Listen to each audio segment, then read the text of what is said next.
Hello, everyone. Good morning. My name is Sharidi Lurin Malud, and I am going to discuss the levels of revised Bloom's taxonomy. What is Bloom's taxonomy? Bloom's taxonomy is a framework used to classify educational learning objectives into levels of complexity and specificity. It was created by Benjamin Bloom in 1956 and revised by Anderson and Krathwohl in 2001. Why it was revised? Bloom's taxonomy revised in 2001 to make it more relevant to modern education by shifting the focus from static noun like knowledge and to dynamic verbs like remember and create. It's better reflecting how people actually learned and applied knowledge in real life situations. These are the six cognitive levels revised. First is remembering. It is to retrieve relevant knowledge from our long term memory. For example, um, list the planet in the solar system. This is the most basic level, simply recalling facts or information that is already restored in our brain. Next is understanding. In these levels in Bloom's taxonomy, it means learner can grasp the meaning of information by explaining, interpreting, or summarizing it in their own words, showing that they are truly comprehend the concept dili lang kay kanang ilang gina-memorize. Next is apply. Use information in a new way or situation. For example, sa past ag present ako na job. Sa past ako na job, I was a inventory clerk sa certain company. Then, sa present na ako, ma-apply na ko ni akong stock knowledge, ma-apply na ko sa present na ko nga kanang job. Kay naay times na dili mi magka-click sa ani niya nga person kay pag sa among inventory na ay kulang. So, kinahanglan nako i-apply akong stock knowledge para ma-correct ang kato nga process. Next is analyze. Break materials into parts and examine relationships. So, in this level, lisod kaayo bitaw. In this level, um, dili siya nga kanang i-examine nimo ang inyong relationship. Ha, nganong nagbulag ni usay kulang. Ako ba ang nagkulang joke. Bitaw.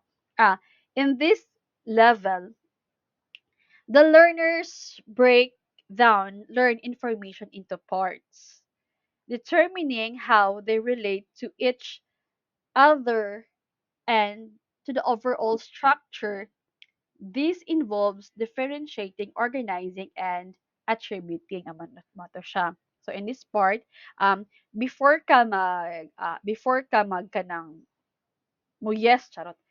Before ka mag-construct o mag-construct, imo sa gid siya i-analyze that if that kanang decision or plan is correct ba siya.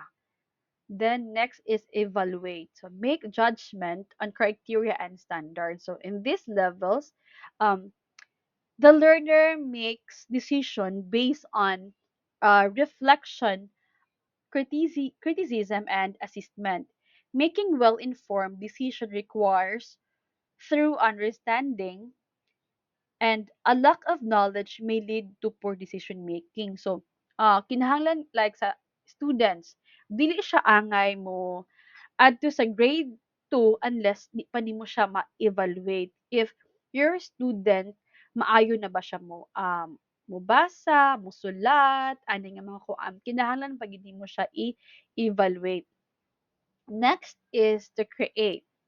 Put elements together to form a new whole. Creating.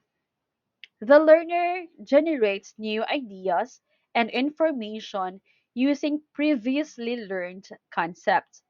This aligned with Robert belief that existing knowledge help in discovering new information.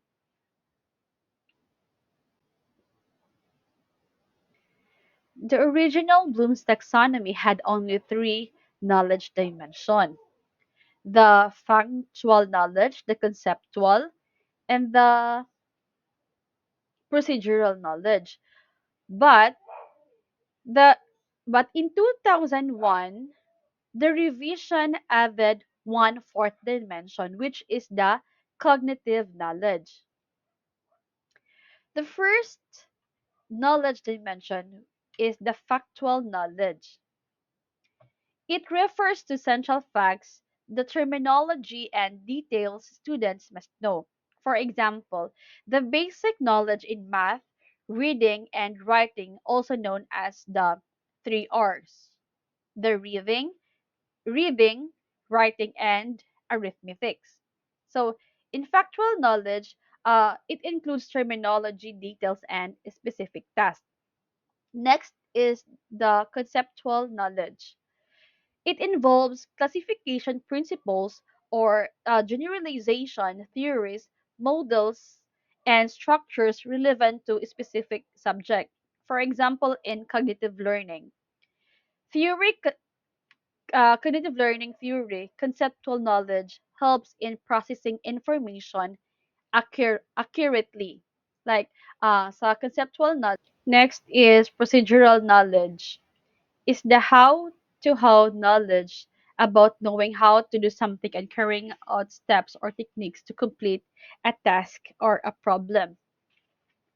In this dimension, procedural knowledge refers to knowledge that happens to the student perform specific tasks related to discipline or subject. For example, understanding the steps in solving a math problem or following laboratory procedure science.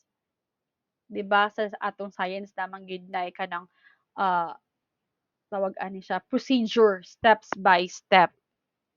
And the next one, ang metacognitive mao ni siya ang gidungag sa fourth dimension nga na-revise siya atong 2001. Uh, in this uh, in this dimension, this involves strategic and reflective thinking to solve problem, perform cognitive tasks, and assess one's own learning. This type of knowledge enables the students to develop self-awareness in their learning process, allowing them to adapt and improve their own study and strategy. And that's it for my report. Thank you for watching.